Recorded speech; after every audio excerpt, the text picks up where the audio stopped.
Good evening, ladies and gentlemen. Welcome to Shenanigans Comedy Theater presents Clash of the Comics. This is our live online comedy competition coming to you every Tuesday and Thursday from our beautiful Shenanigans Comedy Theater in Huntsville, Alabama. Before we get started, I do want to let everyone know that this is a rated R show. Content will include crude language, adult themes, and drug references. This is intended for mature audiences only. So if that does not apply to you, please see your way out right now. Please note that the views and opinions expressed in this broadcast do not reflect or represent those of Shenanigans Comedy Theater.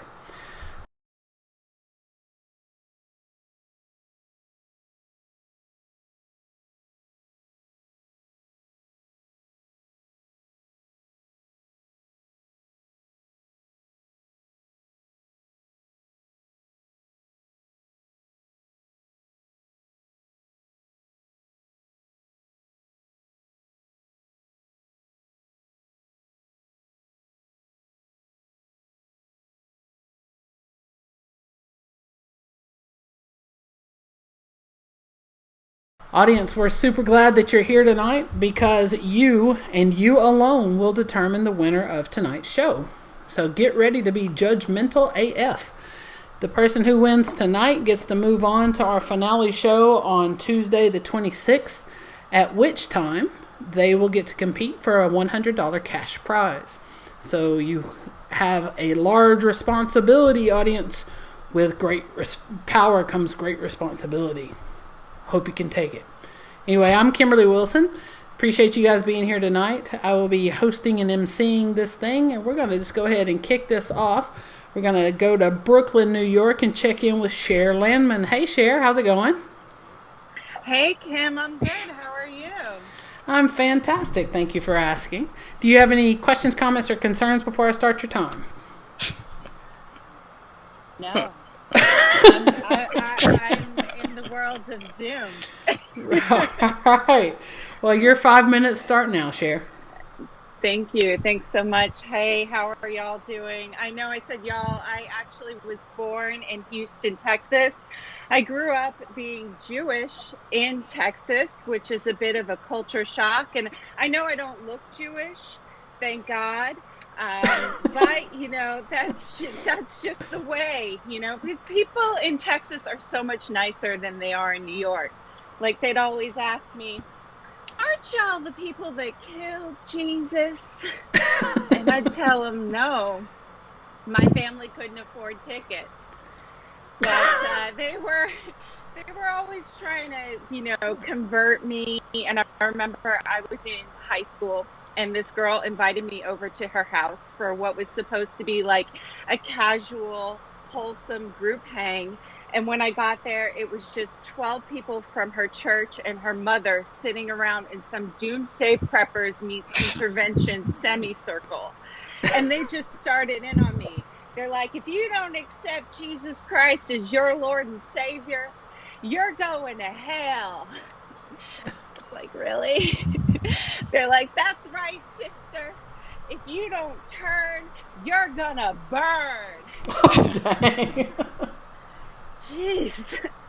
Y'all know Jesus was a Jew, right? And they're like, that Satan is waiting. I'm like, y'all know. If Jesus was a Jew, then I can't go to hell. And you know that point in the scary movie when they figure out that the call is coming from inside of the house? It was a collect call from a Long Island area code. And I moved up to New York, you know, to like meet a nice Jewish guy and have this career in like comedy. And I'm still single. I'm 36 years old, so it hasn't happened for me. It's been a bit of a challenge, you know. I don't look Jewish, so the mothers don't believe that I am Jewish when I'm dating their sons. So I said, go ahead, test me. And they did. They blindfolded me, dropped me out in Queens, and said, find your way to Bloomingdale's, bitch. And I made it there in under 5 minutes, and I earned triple loyalist points. So who's this chicksa now? Challenging, though. It really, really is, because, Jewish men, the thing that I can't get with is that they complain a lot. Like my ex-boyfriend, I was in bed with him and he was just like, this bed is uncomfortable. I'm like, your pillow talk sucks. This is not arousing to me. Like, we need to work on this, It's like, I don't know how to turn him on, too. It's like, you know what really gets me hot? You know what does it for me? When I switch to Geico and save 15% on my car insurance. Yeah, baby. There's some cultural disconnects, and I don't know. I guess I just can't figure it out. I've done like Jewish singles groups, which if you've never went to a Jewish singles group, it's just like another way of going to a meetup for people with Asperger's. I'm not trying to punch down. I know these guys are on the spectrum because every opening line is an insult. They're like, ooh, Cher, do you believe in life after love?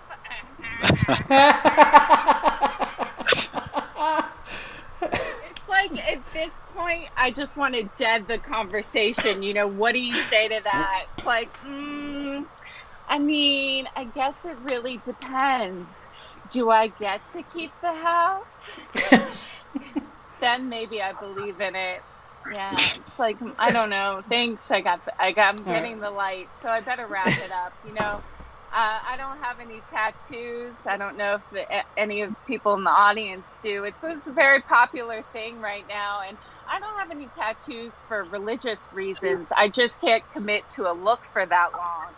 If I did, I'd be up here in a juicy tracksuit. The Jewish religion says that, I will get Botox and I will get fillers, because the Jewish religion says that you should return your body to God exactly as He created it. Thanks, y'all. I've been Cher Landman. Thanks so much. Cher Landman, everybody. All right. Well done, ma'am. Now we're going to go to Florence, Alabama, and check in with John D. Bowen. Hey, John D., how's it going? It's going well. How are you? I'm great, thanks. You good to go? You ready to start your time? Ready whenever you... All right, well, your 5 minutes start now. Thanks, everybody. My name is John D. Bowen. I will be asking for your money later, so just bear that in mind. I'm 50% Colombian, but I only drink Colombian coffee, so that makes me at least 2/3. I think my nose is too narrow. I'm really concerned about my looks. I think my nose is too narrow for cocaine. But it's not. I don't have low self-esteem, but if a female has over 30 likes on her selfie or her profile picture, I don't even bother. That's just too much upkeep for me. That girl is definitely out of my league. Could you imagine the pressure? I used to date the kind of woman that would take a pee and turn the faucet on. A classy woman. A girl that told me to hear her tinkle. But the last girl I dated sucked my dick while she took a piss. I don't know if I'm moving up or down in the world, but the benefits are better, but I might be doing worse. I grew up with 2 alcoholic parents, and there were times when my mom would have to choose between beer and food, and my mom would choose beer. I'm kidding. There was always food on the table at my aunt's house. Like I said, the earliest memory of my mom is drinking at baseball games. When I was little, I used to be really embarrassed. Now, as I look back on it, though, I think, like, what was the big deal? I get that there were, baseball games are where you're supposed to drink. I get that it was my brother's Little League baseball games, but I think my mom was a a pioneer. She's like a pioneer of Budweiser Heady. I used to be smooth when talking to women. The line I used to pick up my last girlfriend was, "Hi, are we going back to your place or back to my place?" And it worked. What I learned from that is you don't give them options. Now my Tinder profile says, "I got a dog and a garden, bitch. What more you want?" I'm not ugly. I'm just fat. And I know because I've been to the mountaintop. I've had the six-pack. I've been good looking. And it's gross up there, really. You know, sex is gross. They leave condoms everywhere. And you're like, what are you doing? Who uses condoms? But apparently the people at the top still use condoms. My standards have gone in a death spiral since I've turned 30. I should have been a C student. No one really tells you that. Trying too hard is the same as failing. And school really didn't prepare me for how mediocre of a life I was going to lead. I was really excelled in school. Being known as a comic is kind of like jumping in a pool and being known as a swimmer. It's really easy to get known as a comic. You just got to piss everyone off once. Like my comic friends here in Florence hate that I refer to myself as a comic. My town is just too small to have standards. I'm at the age where everyone used to be hotter. Looking up now requires imagination. I'm like, I know she's a 6, but she used to be an 8, so just bear with me. Comedy is kind of new to me. I just started pre-COVID, and I only got about 8 open mics under my belt, and now this talking thing is more of a young man's game. It's a young man's sport, I think, so I don't know how much I'm going to keep going on. Remember, guys, that's my time. My name's John D. Bowen. I'm only as famous as you make me. Thank you very much. All right. John D. Bowen, everybody. Woo! And now we have one more comic in round 1 before you get your first chance to vote. We're going to go to the whitest place on earth, even more so than Alabama. It's Jonathan Wood in Salt Lake City, Utah. How's it going, Jonathan? It's Caucasian as ever. How are you? I'm well, thank you. All right. Well, if you don't have any questions, comments, or concerns, then your time starts now. My only concern is how white it actually is here. I am not from Salt Lake City, so I'm just based here. I'm from North Carolina, born and raised. So, Southern Baptist, Jesus Christ, hail Almighty. It's a different kind of religious cult, but it still is a religious cult all the same. So when I moved to Utah, a common question for every Uber that I was in was, so where are you from? North Carolina. So that must have been a culture shock for you moving here. Well, not for the reason that you think, but it's just very fucking Caucasian here. And my black friend, the unicorn, one of the few unicorn black people in Utah, he hates when I tell this joke, but it is true. In reality, he makes up about 75% of Utah's black population. So if you took like a pie graph and then cut out a slice of cheesecake, he would literally be the rest of that pie graph. We need more diversity. I don't know what to say. I don't know what other cultures like skiing and trail running as much as white people do. So, anyway, you remember I miss the golden days of ingesting Tide Pods when that was our standard for human stupidity. Like, remember those golden days? Like that, yeah. Those were some good fucking days. Now we have people injecting fucking Febreze into their arms. I guess on the upside, if the police department finds their dead bodies 3 weeks later, at least it's reeking of pleasantly smelling key lime pie or something like that. If we're one of white dumb fucks off the planet, I'm for that. I think people won't look at it with as much scrutiny if they're at least pleasantly smelling and like the dumb fuck off the planet. What else? Yeah, though. So those people you see, all those rallies, the protests, they'll hold up a sign like fake news, but they'll still be wearing a respiratory mask. Yeah. Those people, they are real. I know it doesn't seem like it, but we have the stupidest fucking people on the planet live in America. Like literally, these people are so stupid. When they see COVID-19, they think it's the latest software update patch for Call of Duty. So, if you were reading some bullshit rant from them on Facebook, it'd be like, ain't no government gonna tell me I can't go to my fucking steer roping competitions, all right? It's gonna be a cold day in hell for you infringe on my rights and my constitutional freedoms.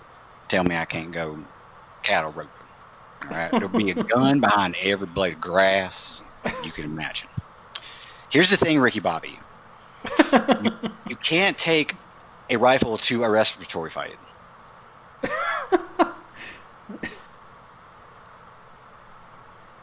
I don't have anything else to say with that one. And then I guess when we come out of quarantine, which it's starting to happen, Wall Street Journal talked about modern day dating be as difficult as ever. When the fuck was it not as difficult as ever? We didn't need a pandemic to it was already the worst thing ever. It's shit. I don't do it. I won't do it. I won't do it when people are asymptomatic. If they don't have COVID, they have something else. It's stupidity. That's a disease.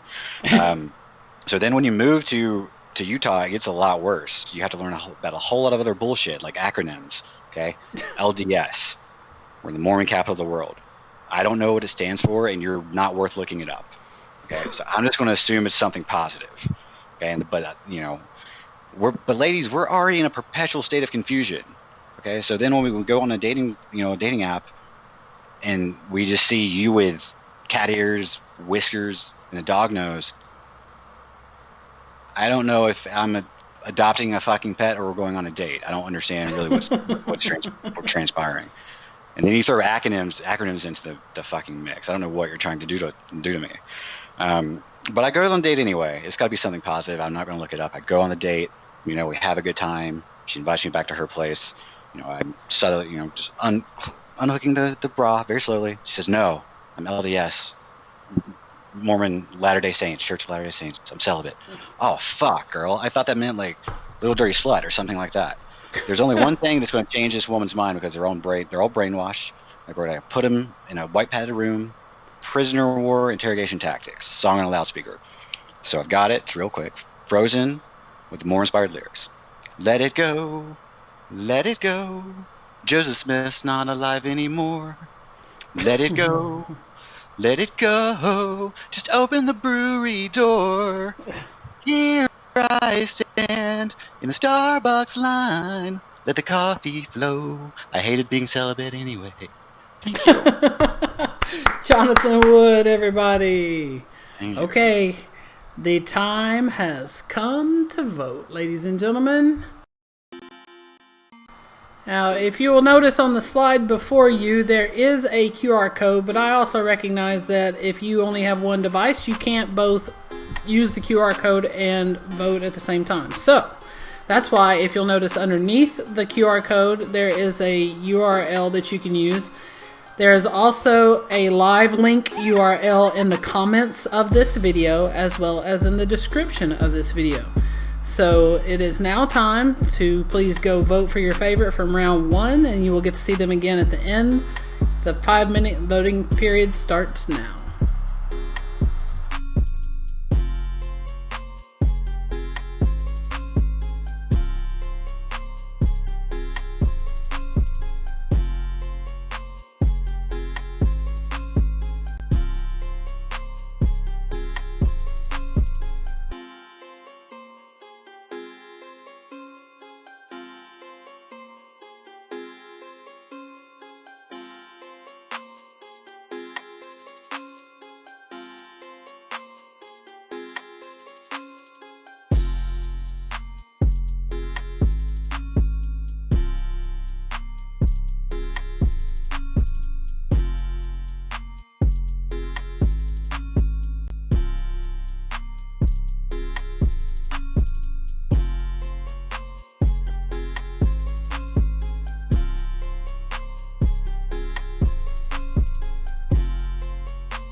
That's right, live stand-up comedy from the comfort of your car. It's like a drive-in movie. You park your car in a space facing the stage. You tune your car stereo in to 95.7 to hear us loud and clear. In accordance with the governor's guidelines, please do not leave your vehicle. Show times are at 8 and 9:30 p.m. and run for about 45 minutes. The cost is only $20 per carload. Spaces are limited. Get yours at shenaniganshsv.square.site. Please bring your own refreshments and use the bathroom before you get here. This weekend features amazing comics from Birmingham and Huntsville. This is an outdoor event, however, as long as it's not storming, the show will go on. If weather is questionable, please check our Facebook page for updates. We hope to see you soon. Alright everybody, we are back. That's just a quick reminder, if you can, throw us a couple bucks, we sure would appreciate it. I am still Kimberly Wilson. I'm still hosting this shindig, except for this time I have some news to report, and that is we have a winner for round one. And I have to tell you, it's kind of like watching the Kentucky Derby over here. It was a tight race. By a very thin margin, though, we do have a winner. So folks that are on Skype with me, help me with a drum roll if you would, like with your mouth or hands or whatever. Just the winner of round one that we'll see back in a minute for another 3-minute set is Jonathan Wood, everybody. So congratulations to Jonathan. He will compete against the winner of this round that we're starting now. And speaking of starting a round, we're going to first go over to, not over, but for me, it's up to Toronto and check in with Krzystof. Hey, Krzystof, how's it going? Good. How are you? How are you guys doing tonight? And I want to say your last name just because I think I can. Is it Motyka? You got it. Hey, bonus points for me. All right. This doesn't happen too often. Well, Krzystof, do you have any questions or concerns before we start you? No, I'm good to go. Anytime I can. All right. Well, your 5-minute start now, sir. It's not easy to be an immigrant, guys. Especially it's not easy if you don't speak English and if you're fresh off the boat. But I'll get to that point in a minute. I flew in here from Poland in mid-90s. Also, that was my first time on the plane. But that's where I learned that the second I sat down in that seat on the plane and the safety video started playing, that's when I learned that there is something wrong with humanity. Something didn't add up. But as I'm sitting down and the video goes on, the flight attendant stood right in front of the TV screen and she went along with the instructions. Like she would put the life vest on and show you how to properly inflate it, pull the string on the left, pull the string on the right, to properly inflate your life vest as the video going on. And I'm just sitting down and I couldn't stop thinking to myself, you know what? When we fall out of the sky at 28,000 feet and we're going to plunge into the surface of the ocean, that properly inflated life vest is going to be in as many tiny little pieces as myself, gently floating to the bottom of the ocean. Okay? The airplane should be wearing your life vest to stay in one piece, not us. But as the video goes on, it's getting more and more ridiculous. Like I'm sitting down and then they go, when we fall out of the sky at 28,000 feet and we plunge into the surface of the air at almost 1,000 kilometers an hour, well, put your head between your knees and blow yourself while you are at it because it's certainly your last time. Put your head between your knees. I mean, let me get one thing straight. I have to sit down, suck in my gut, hold my breath to tie my shoe. Alright? I am not sticking my head between my knees, even if that bullshit was gonna save my life. Okay? I mean, can this guy up next to me, can he stand up? Like, can I stick my head between his knees? Will that save my life? Holy crap, that's the head between your knees. But then I arrived in Canada. And you know what? In Poland, we didn't have fast food back then. We only had like family restaurants. So we could get a hamburger. It was like oversized homemade bun, pound of beef, half a pound of cabbage, big, humongous, nasty thing. So as I arrived in Canada, I'm like, you know what? I'm going to have a nice burger in McDonald's. Like, I can't wait to just have nice American hamburger. And I knew how to say 3 words in English: hi, bye, and hamburger, because hamburger in Polish is hamburger, so that was easy. So I'm like, yeah, $1,000 in my pocket, fresh off the boat. I'm hitting McDonald's, go by the counter. Hamburger. Would you like to make it a combo, sir? Hamburger. Would you like a drink with that? Hamburger. Manager comes over. Well, what's going on here? Well, I don't know. I'm asking him if he wants some fries or make it a combo. All he's saying is hamburger. I don't know what to do. Well, listen, people start looking at us like, just give him a hamburger. Maybe he's going to leave. Okay, here you go, sir. Hamburger. I'm like, yeah. I finally got it. $100 on the counter. We can change the 100. Hamburger. Manager comes back. What's going on here? Well, he only have $100 bill. I don't know what to do. All right, just give him a hamburger. Let him get the hell out of here. I'll pay for it. Okay. Here you go, sir. I'm like, yeah. Finally, I got it. I pulled it out, opening the bag. What the fuck is this? Hamburger. Thank you, guys. That's it for me. Krzystof, Motyka, everybody. And now we're going to go to Chicago and check in with Matt Loxley. That's not Matt, that's Ira. 1 second, let me get the right person in frame here. There's Matt. Hey, Matt, how's it going? Hey, Kimberly, how are you doing today? I'm fantastic. You ready for me to start your time? Absolutely. All right, well, your time starts now, sir. So, my name is Matt Loxley. I moved to Chicago, Illinois last year because I'm gay. I grew up. It was really hard to be gay where I come from. Like, I'm from a very small Ohio farm town, like the kind that you would only know the name of if you read articles about fentanyl. Like, to give you perspective, my dad is a literal farmer. But we actually got closer after I came out because all he ever wants to talk about are his fields, and now I know what it's like to be plowed and seeded.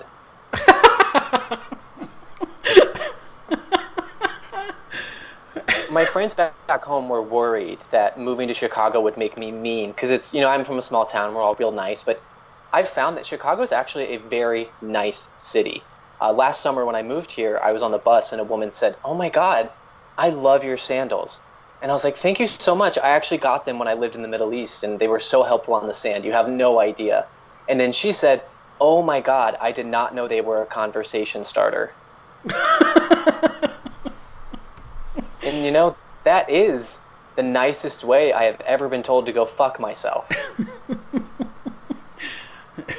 It's true. People don't believe me, but I did actually live in the Middle East for a little bit. I studied Arabic in a program of 40 Americans. There were 10 boys, and 9 of us were gay, and I did not sleep with any of them. I'm sorry, I was waiting for applause. That's like a really big deal in our community. That's like a handshake for us, But I did sleep with some, local Omani men. Because, when you're abroad, try the local cuisine. Don't just go to Applebee's. And one day I will collect it all in a scathing memoir called Oh Me, Oh My, Oh Man. It'll be a bestseller. But it was really strange to, hook up there because it's literally illegal to be gay. But it was kind of like when you're in high school and you're like drinking a Bud Light or smoking weed on your parents' roof because you can't do it and you'll get in trouble if you get caught, but that kind of makes it more fun, right? It was very similar to that, except if we were caught, we were decapitated. And that sounds scary, but it really wasn't that terrifying. More than anything, it just made it really confusing whenever a guy asked if you were into giving head. So I did sleep with a guy there, and we had sex up against his Range Rover in the sand at night outside of a pre-Islamic pagan temple. And, that's why I take issue whenever folks say white people can't be cultured. Like, I'm sorry, I know how to say go harder in Arabic. I'm pretty sure I know my way. Because I grew up in such a small town, I couldn't meet gay people normally. I lost my virginity to someone that I met on a mobile app. I downloaded Grindr when I was 15 years old, so I was prime rib. And, within minutes of me downloading the app, I was getting messages from older guys that were like 45, 50 years old. And at first I'm like, oh my God, messages from older guys. They must like me because I'm so mature. That wasn't it. It's because I didn't have body hair until I was 20. So I was just the pedophile loophole. Oh. No, that's a good thing, Like, the more men I slept with, the fewer kids got molested. I'm sensing a lot of judgment, and I'm sorry, but what have you done for your community? I'm just saying, if we quantified community service hours, my asshole could have gone to Harvard.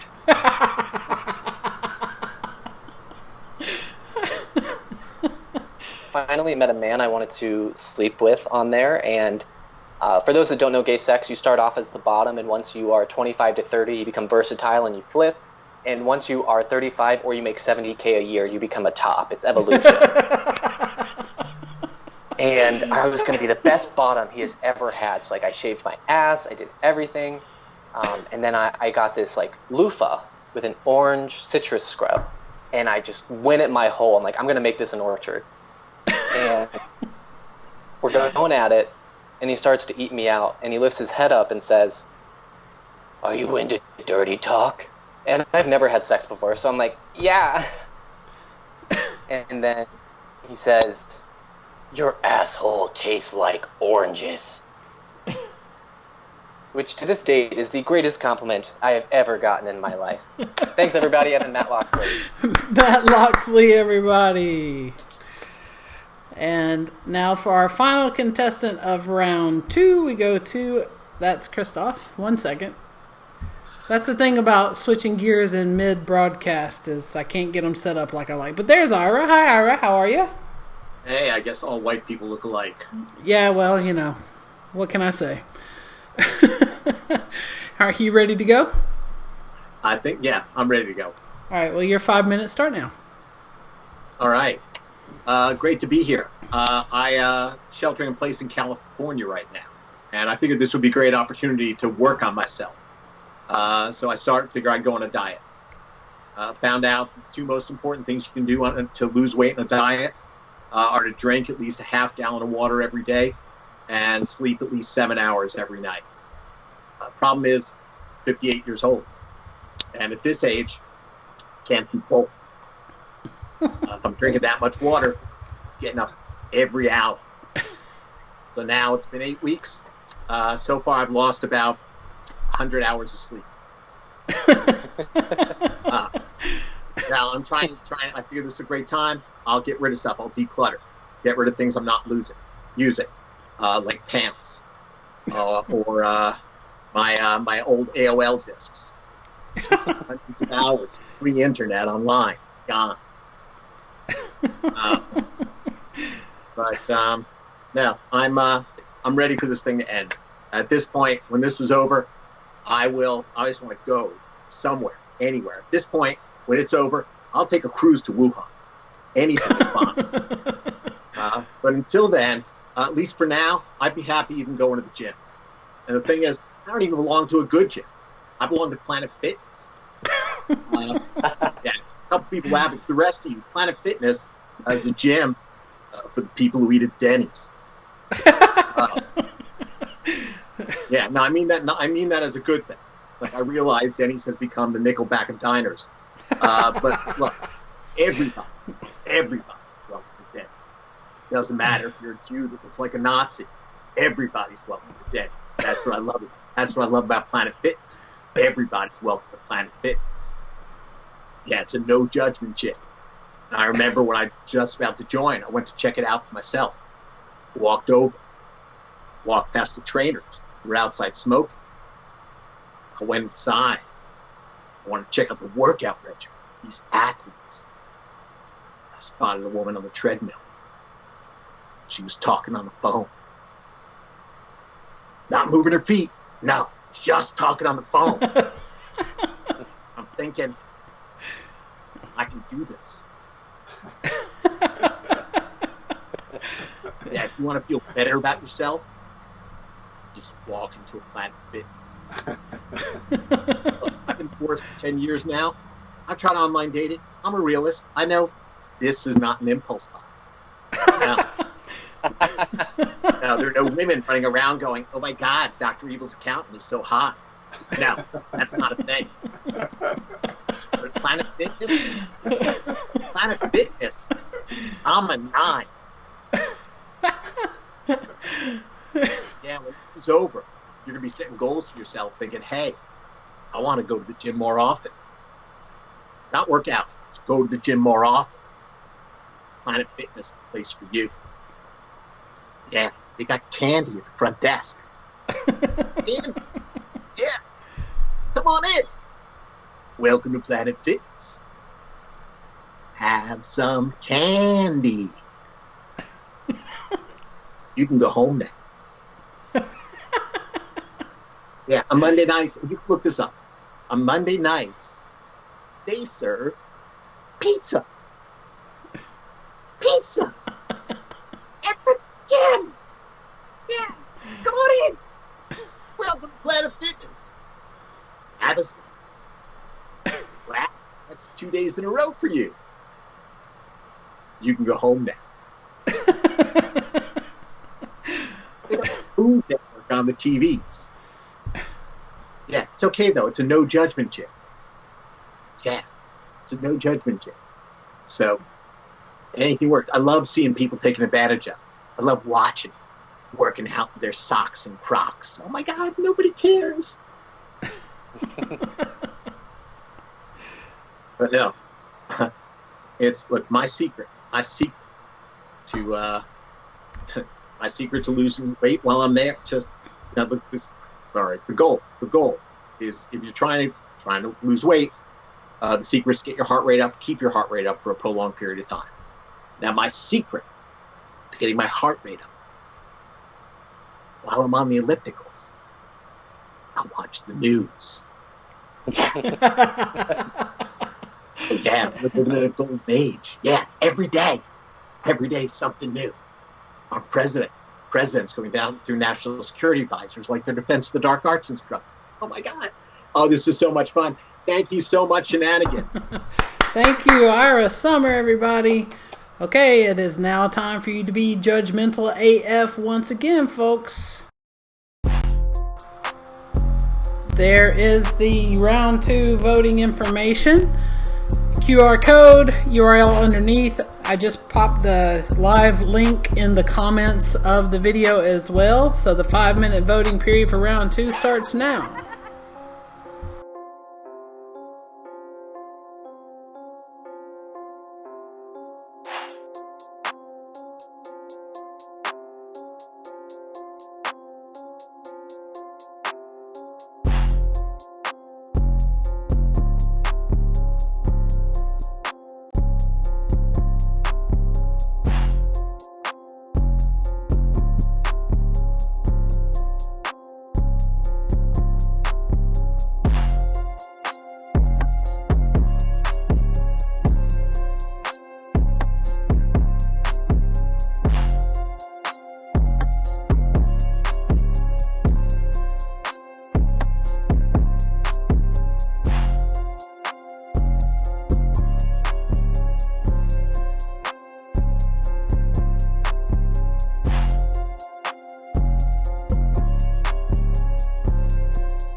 That's right, live stand-up comedy from the comfort of your car. It's like a drive-in movie. You park your car in a space facing the stage. You tune your car stereo in to 95.7 to hear us loud and clear. In accordance with the governor's guidelines, please do not leave your vehicle. Showtimes are at 8 and 9:30 p.m. and run for about 45 minutes. The cost is only $20 per carload. Spaces are limited. Get yours at shenaniganshsv.square.site. Please bring your own refreshments and use the bathroom before you get here. This weekend features amazing comics from Birmingham and Huntsville. This is an outdoor event, however, as long as it's not storming, the show will go on. If weather is questionable, please check our Facebook page for updates. We hope to see you soon. Alright, we are back, ladies and gentlemen. If you'll notice the slide that's in front of you now, that's a lineup for our Thursday night show. Happens again at 8 o'clock Central. We hope you'll join us. Another fantastic group of folks from all over the place. Canada, U.S. included, all over the U.S. But right now, we have a very unusual situation. I think this has only happened one other time since we've been doing this show, and that is round 2 had an exact tie for the winner. So, we'll have a 3-way final round. The two that won for round 2 were Matt Loxley and Ira Summer. So we're going to first go to Jonathan in just a moment. So it'll be Jonathan, and then Matt, and then Ira. And you'll need to vote the winner from those 3. So like I said, we're going to cut back to Salt Lake City, Utah, and Jonathan Wood. That's Ira. Hang on, let me get the right person on the call here. Sorry. There he is. Hey, Jonathan. Welcome back, sir. We all look alike, I get it. Yeah, you do. No, it's actually technology, but that's okay. All right, you got a 3-minute set this time. Do you have any questions before we start your time? I'm good. All right, Jonathan, your 3 minutes start now. I will say this is the way I always envision my 3-way going. A very proud gay man, and then Dr. Evil and myself. That's the perfect menage a trois. Hold the door, please. That has an entirely new meaning these days, doesn't it? Like, you know, if you're going towards the door and you hear even a whisper of that shit, just fly through the motherfucking door. Because the person who's demanding that of you is not right in the head. They are symptomatic serial killer. No one in their right mind is telling you to hold on to a doorknob handle. Okay, so don't look back. Don't question it. Fucking just fly through the goddamn thing. And quarantine has us all feeling like a fucking houseplant. Literally, I had a full-on conversation with my air conditioning vent to the point where I started treating it and talking to it. I didn't get to the punchline yet. Hold on. I started treating it and talking to it like my ex-girlfriend, my crazy ex-girlfriend. Like, you fucking wide-slitted, cold-hearted bitch. Like I diddle you just how you need to be diddled, and then you only blow when you want to. But never when I want it. Just cold-hearted, metallic, only blows when she wants to, bitch. That's what happens in quarantine. You start talking like that to your air conditioning vents. Project all that energy, just negative onto that. In marketing, modern day marketing, I internally rage. I don't know if anyone else has this problem. Nationwide had a jingle on Spotify. They took the song, like How Bizarre, ooh baby, ooh, making me crazy, you know, and How Bizarre. They took those lyrics and replaced it with Hit a Car. Okay. What a terrible fucking marketing idea. These motherfuckers are going to have a bunch of stupid idiots like singing to the sheriff who's just trying to figure out what happened with an accident. Sir, what happened here? Ooh, hit a car. Worse than that. That means they have a creative director and a whole board that approved of that bullshit. $300K for that fucking idea. If they're going to do something that morbid, I have something for them better, and I'm going to submit it. There's something like this. Oh, I'm fucked nationwide. What happened, Jonathan? Fucking hit baby. You fucking hit a baby. Every time I look around. Every time I look around. It's in the windshield. Hire me nationwide. All this, you got this wasted talent right here. Fire the dumb motherfucker who did How Bizarre. That's my time. Thank you. All right. Jonathan Wood, everybody. Now we're going to go back to Chicago and check in with Matt. Hey, Matt, welcome back. Thank you. Hey, are you good to go? Yep, I'm ready. All right, your 3 minutes start now. I just want to do a quick correction, Jonathan. I am not a proud gay man. Easy mistake. I'm a loud gay man and just absolutely full of shame. Quick clarification. Before the biggest gig I ever had in comedy that paid the most is that for 2 years I taught improv in a prison, which is actually really easy to inspire, inmates to do improv, because you just let them know, like, in improv you can be anything, even free. I think my favorite moment I ever had growing up with my dad was when I was 14 years old. I woke up one Sunday morning and he was sitting at the edge of my bed staring at me, crying, which is very strange because that's like a Tuesday thing for him. And it's the morning. I'm a 14-year-old boy going through puberty, so I had morning wood. And I'm not going to lie to you folks and be like, oh yeah, I have a 10-inch dick, but there was very clearly a dent in the duvet. And like, this is so unfair to both of us because he has something heavy on his mind and I have just come out of what was undoubtedly, a teenage sex fantasy starring the cast of Glee, and straight into seeing my dad with tears running down his face. So I just hopped right from wet dream to wet father. And this is uncomfortable. We're having like a stare down, like who's gonna touch it first. So I reached down, grabbed my penis to tuck it into my waistband. That is what they are designed for. And just as I grab my shaft, my dad says, "Your stepbrother killed himself last night."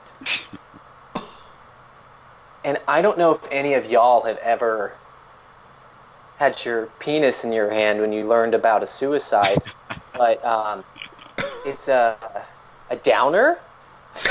It's, the one upside has been that I've never needed therapy for it because it's pretty clear. Like, hey, Matt, where do you think your intimacy issues come from? I think I know.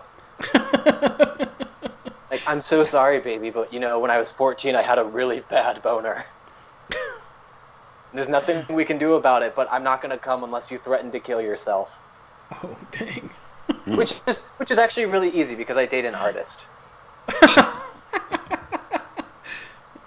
The next week at the funeral, one of the aunts pulled me aside because he had killed himself right before the dental licensing exam, and she was like, "This just goes to show how stressful it is to be a doctor." And I was like, I wasn't a doctor.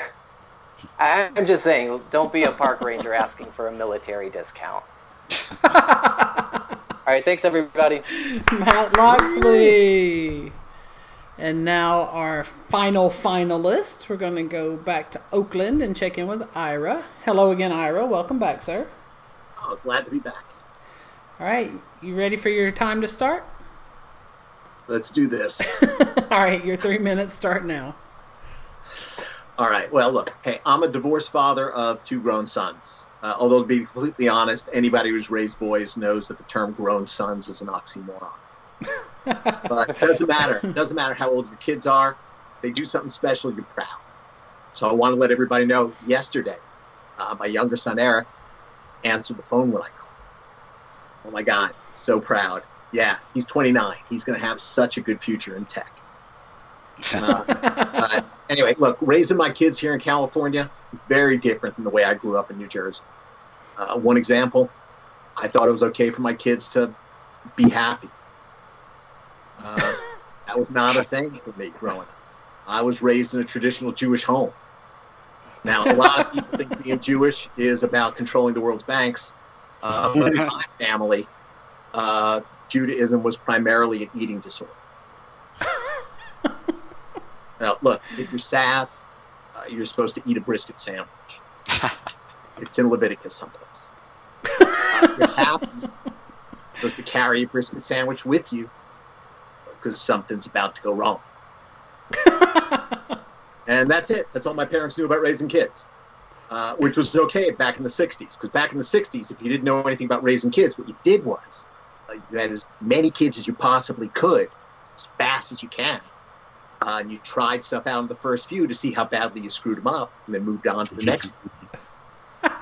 So my parents did that. My parents had 6 kids in 8 years. Like they were trying to be Mormon Jews. And, my sister and I were the oldest. We were the test subjects. Yeah, they would try stuff out on us. Like, oh, I wonder what would happen if we tell them a cow is called a horse. And a horse is called a cow. Yeah, it's messed up. So what happens is I have trust issues. Okay, though, look, I'm raising my kids now, and my kids are happy. My younger son, Eric, got married last year. My older son, Theo's engaged. He's going to get married in the next few months. Each of them has met an amazing woman. Sorry, 2 women, one for each of them. And they're happier now than they've ever been before in their lives. Now, their mother and I tried to show them that this won't last. Anyway, that's my time. You guys have been so much fun. Thank you so much for that. All right, Ira Summer, everybody. And now it is time for you to get judgmental one last time and vote for a winner. Please note again, QR code, there's URL. The final voting link has been placed in the comment section of this video as well as the description. And we'll have a winner in 5 minutes.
Welcome back, ladies and gentlemen.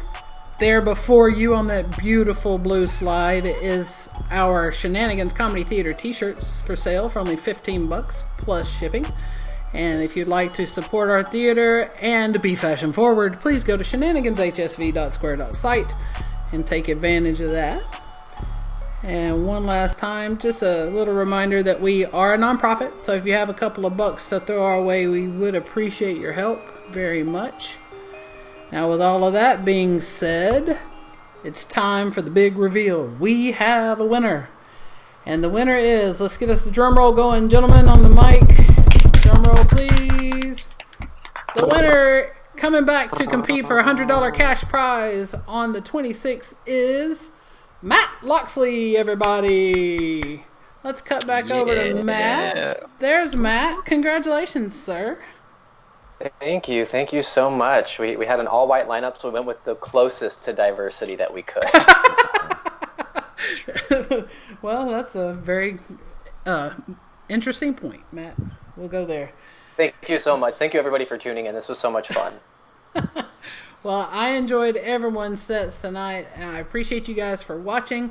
For those of you that were able to donate, we super duper appreciate that as well. Helps us to pay for the comics prize as well as just keep our doors open until we can open our theater again. But if you don't mind continuing to support us, just show up again on Thursday night and be a part of it all. We appreciate you guys being here, and have a fantastic rest of your evening. Thank you so much for tuning in. Thank you, sir.